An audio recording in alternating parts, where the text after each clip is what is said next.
Being an online gamer is dangerous business. It can be a wicked and unforgiving world. Hacks and cheaters, if not controlled, can run rampant. Even Valve themselves got hacked.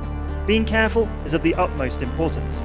This is a PSA brought to you by MalwareBytes to help you better understand the hacking world in Dota 2 and what you need to watch out for. Here's our top 5 hacks or scams you're likely to see in your games.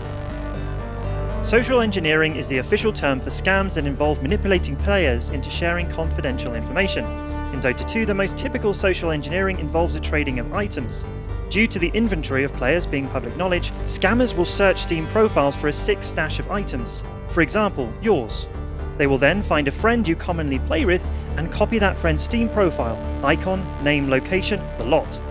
They will then add you, pretending to be your friend, and later ask you to borrow a certain cosmetic, or suggest you both use a third-party website the scammer has secretly set up to trade items, claiming it is more safe. Some scammers even create a fake Steam login window in order to obtain your password. Social engineering is a very dangerous threat to Dota players, especially ones with very deep wallets. Distributed denial of service, or DDoS as it is commonly known. A powerful tool for hackers who even allegedly managed to delay Valve's $18 million TI-5 back in 2015. DDoSing overloads a server a game of Dota is being played on by bombarding it with packages until it can't deal with the influx of data. In the past, several Dota tournaments were the victims of DDoSing, but Valve has since stepped up security, making DDoSing through the Dota client virtually impossible. However, personal DDoSing is still very possible, and hackers can get a hold of your IP from internet forums, wireless networks, or certain messaging apps. Or simply because you clicked a random link or said yes when a stranger kindly asked to borrow your laptop for 2 seconds in a coffee shop. Fortunately, MalwareBytes is on hand to flush out any sneaky malware, wink wink. These come in all shapes and sizes, and have haunted the online gaming community since its inception. One of the most common is Map Hack, which grants a hacker information about your movements. While some map hacks simply create dots on the map to help, say, an invoker try to land a successful sunstrike, others remove fog of war completely. Interestingly, when the talent system was first introduced, one hack actually allowed players to get a full tree of talents at level 10. All 8 of them. Another hack simply displays the cooldowns of enemy hero abilities above their head, based on when the hacker last saw them use it. There's a variety of hacks available, but whether it's a small or big advantage they're gaining, remember they will inevitably end up banned, exiled to low priority, or ideally sent to hell itself. Scripters, not to be confused with macro users. Scripting involves no actual input from a hacker during their game. It's simply a program constantly running in the background that acts based on a code.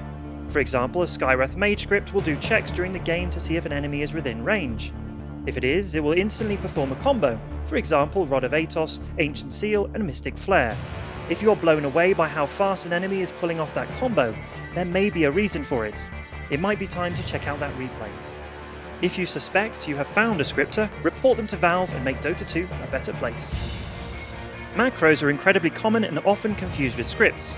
A script is a program running in the background. A macro, on the other hand, is a set key a player has decided will perform a series of actions. They then simply press the button to start the combo.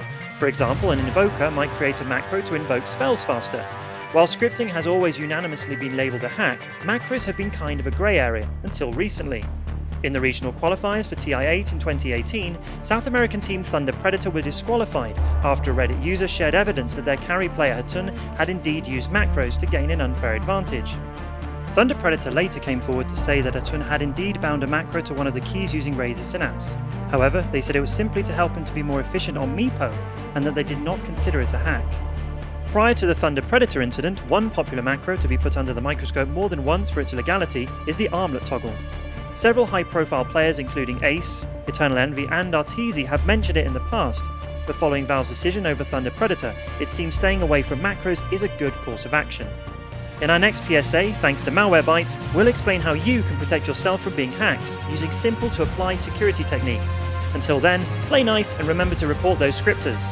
Also, why not download the absolutely free MalwareBytes from DotaBytes.com and give your computer a quick scan? You never know what you're going to find. Thanks for watching.